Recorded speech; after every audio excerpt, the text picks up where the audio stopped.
Tim eksekusi Pengadilan Negeri Palembang yang dipimpin oleh Panitera Teguh Hashim hendak mengeksekusi properti milik Henry Lee dengan permohonan lelang dari Dr. Metalia. Properti tersebut berupa bangunan ruko 3 pintu yang terletak di Jalan Basuki Rahmat, Palembang. Kegiatan eksekusi yang turut dijaga oleh personil kepolisian tersebut mendapat perlawanan sengit dari kuasa hukum termohon dan sekelompok massa yang mencoba menggagalkan eksekusi dari pihak Pengadilan Negeri Palembang.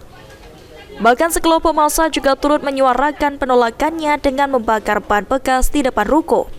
Kuasa hukum Henry Lee mengatakan keberatan dengan alasan bahwa proses tersebut tidak sah karena prosedur lelang yang dilakukan Bank Mandiri tidak sesuai dengan standar yang seharusnya, terutama karena harga jual 3 unit ruko dilelang hanya mencapai 5 miliar, padahal properti tersebut harganya 11 miliar pada tahun 2016.